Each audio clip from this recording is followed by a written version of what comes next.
विजयराज शिंदेवर केलेल्या आरोपांवर ठाम, वकील असीम सरोदेंवर टीका। बदनामीकारक वक्तव्य प्रकरणी भाजपचे जिल्हाध्यक्ष तथा माजी आमदार विजयराजे शिंदे यांनी बुलढाण्याचे शिवसेनेचे आमदार संजय गायकवाड यांना वकील असीम सरोदे यांच्यामार्फत 100 कोटींची अब्रू नुकसानीची नोटीस पाठवली आहे। यावर आता आमदार संजय गायकवाड यांनी आपली भूमिका स्पष्ट केली आहे।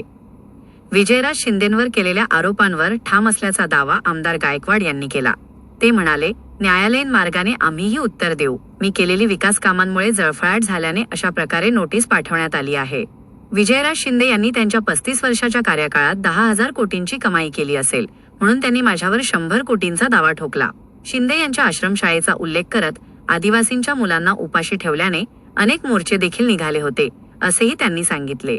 दरम्यान वकील असीम सरोदे यांच्याविषयी बोलताना, मागे प्रकाश आंबी प्रकरणापासून मला हे असीम सरोदे अर्धे हिंदुस्थानी अर्धे पाकिस्तानी हे भूत पाहायला मिळाल्याची सडकवून टीका आमदार गायकवाड यांनी केली। 100 कोटीचा दावा त्यांनी ठोकला याचा अर्थ नक्कीच त्यांच्या मागच्या 35 वर्षाच्या किंवा 40 वर्षाच्या राजकीय कारकिर्दीत 1000 कोटीची कमाई नक्कीच त्यांनी केली असणार। आणि त्याच्यामुळे जर 100 कोटीचा दावा टाकत असतील तर आता मला पण त्यांची ईडीकडे किंवा सीआयडीकडे तक्रार करावी लागेल की एवढे पैसे यांनी कुठून आणले म्हणून। आणि मी नोटीस त्याच्यामध्ये वाचली, त्याच्यामध्ये त्यांनी सांगितलं की मी त्यांच्या आशिलाला बदनामीकारक बोललो। अरे, नगरपालिकेच्या नगराध्यक्षाच्या निवडणुकीमध्ये माझ्या पत्नीने त्याचा 14,700 मतांनी पराभव केला।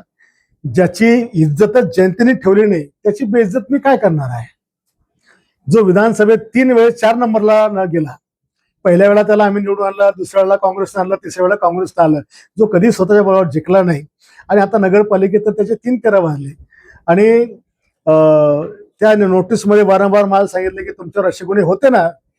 बाळासाहेब ठाकरेंचा शिवसैनिक होतो, गुन्हे आमचं आभूषण होतं आणि आमच्यावरचे गुन्हे हे धर्मरक्षणाकरता झालेले आहेत, मुलींच्या रक्षणाकरता झाले आहेत, हे गोरगरिबांच्या शेतकऱ्यांच्या आंदोलनाकरता आमच्यावरती गुन्हे झाले आहेत।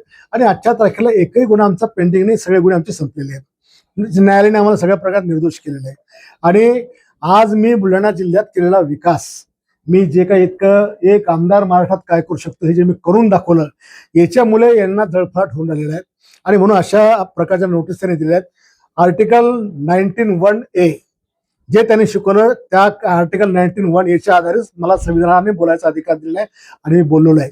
आणि मी अजूनही प्रतीक्षेत आहेत की जे आरोप मी केले होते ते 100% खरे होते। त्याची चौकशी मी सीआयडी मार्फत मागितली, मी लोकायुक्ताला तक्रार दिली, मी राज्यपालाकडे तक्रार दिली, मी राष्ट्रपतीकडे तक्रार दिली। ह्या सगळ्या गोष्टीची चौकशी झाली पाहिजे।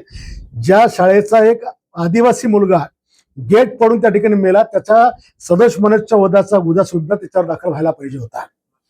आणि जे मी आरोप त्या काळात केले, माझा एकही आरोप खोटा नाही, कारण त्याच्यासोबत मी होतो।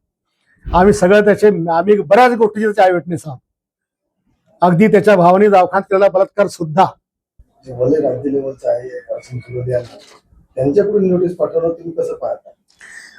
आता मागच्या त्या प्रकाश आंबीच्या प्रकरणापासून हे भूत नाव हे काय असीम सरोदे अर्धा हिंदुस्थानी अर्धा पाकिस्तानी नाव मला पाहायला मिळालं। आता त्याला आमच्याशी खेटायचंच आहे, तर आम्ही पण कोर्टाने सक्षमपणे खेटू त्याला। ठाकरेंच्या शिवसेनेचे ठाकरे गटाचे